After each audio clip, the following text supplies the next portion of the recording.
Channel को subscribe करने के लिए, वीडियो को शेयर करने के लिए आप सभी का बहुत बहुत धन्यवाद। ओम शांति। आप सभी को आशा ही नहीं पूर्ण विश्वास है आप परिवार सहित सब सकुशल होंगे और आपका ये भाई भी बहुत बहुत बहुत स्वस्थ और सकुशल है। हर प्रकार से ईश्वरीय छत्र छाया का अनुभव करते हुए जीवन का हर पल बहुत बहुत बहुत अच्छा सफल हो रहा है।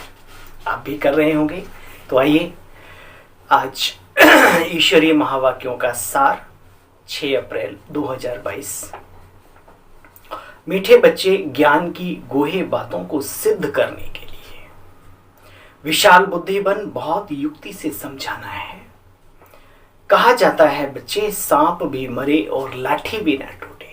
ये जीवन जीने की बहुत बड़ी कला है। दुनिया में भी जो लोग एक दूसरे को समझाते हैं, समझाने का मतलब आप समझते हो ना, उस डायरेक्ट नहीं तरीके से, सिस्टम जो है उसके हिसाब से बाबा यहाँ पर ज्ञान योग का जीवन दान देने के लिए कहते हैं कि समय ऐसा है, माया ने सभी को कैसा बना दिया है, तो क्यों ना बड़े तरीके से अपनी बात भी कह देनी है और अपने संबंध भी बने रहें। इसका अर्थ ये है मीठे बच्चे ज्ञान की गुहे बातों को सिद्ध करने के लिए विशाल बुद्धिपन बहुत युक्ति से समझाना है। कहा जाता है सांप भी मरे लाठी भी ना टूटे। प्रश्न आज बाबा के महावाक्यों में डबल प्रश्न है। हाहाकार के समय पास होने के लिए कौन सा गुण जरूर चाहिए? दुनिया में हाहाकार हो उस समय पर आप उत्तर धैर्यता का। लड़ाई के समय ही तुम्हारी प्रत्यक्षता होगी। जो मजबूत होंगे पास हो जाएंगे, घबराने वाले नापास हो जाएंगे। अंत में तो तुम बच्चों का प्रभाव निकलेगा, तब कहेंगे अहो प्रभु तेरी लीला। सब जानेंगे कि गुप्त वेश में प्रभु आया और आकर के सारा काम करके चला गया और हम अनाड़ी बनकर के ही रहे। कृष्ण के जीवन काल में एक बहुत अच्छा वृत्तांत आता है कि वो नरसी के बेटी थी तो उसके वहां भात भरने गए और कहते हैं उन्होंने हुंडियों की बारिश की, लेकिन अफसोस वहां कुछ 1% ऐसे भी लोग रह गए जिन्हें खबर नहीं मिली, बाद में मिली। तो जब श्री कृष्ण जा रहे थे, पीछे पीछे एक माता चिल्ला रही थी, ओ कन्हैया ठहर जा, रुक जा, अरे भाई कुछ हो तो मुझे भी दे दे, नहीं तो फिर आने की कह जा। मालूम है दोबारा भी आता है। तो ये यहाँ की बात है, ये ज्ञान रत्नों की बरसात चल रही है। जो छूट जाएंगे वो कहेंगे अहो प्रभु तेरी लीला। हमें लोगों ने बताया भी, ब्रह्मा कुमार कुमारियां कहा भी करते थे, परंतु हम एक कान से सुन दूसरे का भी प्रयोग कर लेते थे निकालने के लिए। चलिए उनका रोल वो जाने, लेकिन जिन्होंने समझा है वो पास होने का पुरुषार्थ करेंगे। प्रश्न, सबसे बड़ा सौभाग्य कौन सा है? प्रश्न नंबर 2, स्वर्ग में आना सबसे बड़ा सौभाग्य है। स्वर्ग के सुख तुम बच्चे ही देखते हो, वहां आदि मध्य अंत कभी दुख नहीं होता। ये बातें मनुष्यों की बुद्धि में बहुत बहुत मुश्किल से बैठती हैं और बैठते भी उनके हैं जिनके सौभाग्य के दिन ओपन हो जाते हैं, खुल जाते हैं। गीत, नई उम्र की कलियां तुम्हें देख रही सारी दुनिया, इसलिए अपने पर अटेंशन, सावधान। कल की बीती हुई मुरली, बाबा ने कहा ये विकार है, 80 नहीं मरते दम तक भी साथ नहीं छोड़ते। हमेशा जवान रहते, शरीर मनुष्य का बूढ़ा हो जाता है। इसलिए सावधान रहो। आज बाबा ने यूथ को सावधान किया। नई उम्र की कलियां तुमको देख रही दुनिया, बहुत अच्छा गीत है। ओम शांति। भगवान वाच, आगे जब भगवान वाच कहते थे तो श्री कृष्ण सामने आते थे।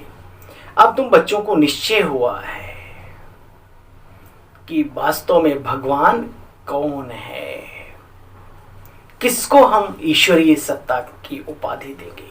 क्या किसी शरीरधारी को, मनुष्य को, देवताओं को, या धर्मात्माओं को, या सिर्फ एक परमपिता परमात्मा को? खुद विचार करो। बाबा कहते पहले पहले सतो प्रधान थे, फिर धीरे धीरे तमो प्रधान बनते गए कि कलाएं कमती होती चली गईं। तो बच्चों की बुद्धि में रहना चाहिए, ये शरीर तो हमारी एक पुरानी जूती है जिससे हम पढ़ रहे हैं। देवी देवता धर्म वालों की सबसे पुरानी जूती है, 84वां जन्म है ये। भारत शिवालय था, देवताओं का राज्य था, हीरे जवाहरातों के महल थे। अब तो वैश्यालय में असुर विकारियों का राज्य है। ड्रामा अनुसार इनको वैश्यालय से शिवालय बनना ही है, ये बात भी है। हर रात के बाद एक दिन आता है, ऐसे ही इस वैश्यालय से शिवालय, शुद्ध सत्व प्रधान संसार बनना ही बनना है। दुनिया की कोई ताकत जैसे दिन को आने से नहीं रोक पाती, ऐसे ही सत्व प्रधान संसार सतयुग वैकुंठ को इस तरह पर आने से रोक नहीं सकता। बाबा कहते हैं जब संपूर्ण तमो प्रधान बन जाते हैं तो मैं आकर के उन आत्माओं को और प्रकृति को सतो प्रधान बनाता हूं। अभी तो कोई को संपूर्ण निर्विकारी कह न सके, बहुत फर्क है। भल करके कुछ अच्छा है, आगे का जन्म तो अजामिल जैसा। भाई इस जीवन में चलो कुछ नहीं किया, लेकिन पीछे क्या क्या करके आए कुछ कह नहीं सकते। आप खुद अंदाजा लगा सकते हैं अपनी विचारधाराओं से, अपनी जीवन से। औरों से बहुत अच्छे रहे, लेकिन फिर भी जितना अच्छे हम थे सतयुग में उतने तो नहीं ना। समय का खेल है। बाबा कहते हैं तुम बच्चों को सर्विस का भी बहुत शौक होना चाहिए। बाबा को देखो कितना शौक है। बाप तो पतित पावन है, अविनाशी सर्जन है। तुमको कैसे अच्छी दवाई देते हैं। कहते मुझे याद करने से तुम बच्चे कभी रोगी नहीं बनेंगे।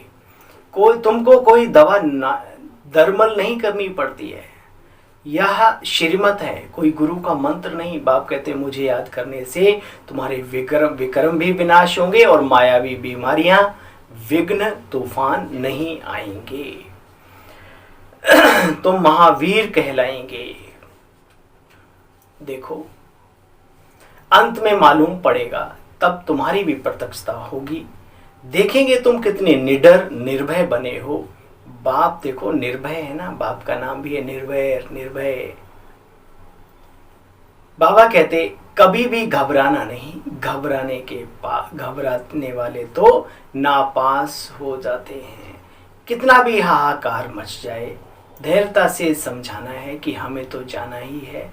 चलो तो चलें, हम चलें अपनी मंजिल माउंट आबू की ओर, ऊंचाई की ओर, गुरु शिखर माना उच्च पुरुषार्थ की ओर। देखो बच्चे, तुम जानते हो भारत कब नया था, अब तो बिल्कुल पुराना है। ये बातें तुम बच्चे ही समझ सकते हो। प्रदर्शनी आदि भी जब लगती है तो उसमें होशियार बच्चों को जाकर के सर्विस करके शो करना चाहिए। अच्छा, मीठे मीठे स्किल दे बच्चों प्रति माता पिता बाप दादा का याद प्यार और गुड मॉर्निंग। रूहानी बाप की रूहानी बच्चों को नमस्ते। हम सब रूहानी रूहों की रूहानी आला को, बाबा को नमस्ते। शुक्रिया मीठे बाबा, शुक्रिया।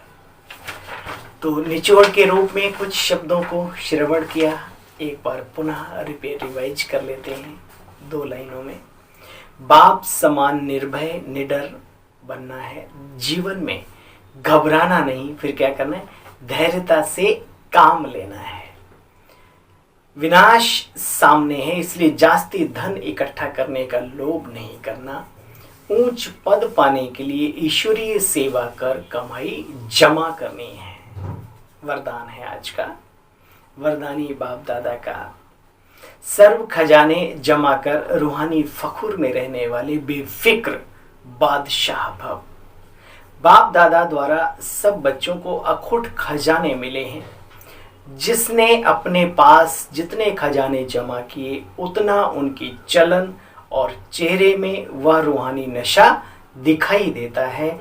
जमा करने का रूहानी फखुर अनुभव होता है। जिसे जितना रूहानी फखुर रहता है उतना उनके हर कर्म में बेफिक्र बादशाहत की झलक दिखाई देती है। क्योंकि जहाँ फखुर है माना नशा है, वहाँ फिक्र तो रह नहीं सकता।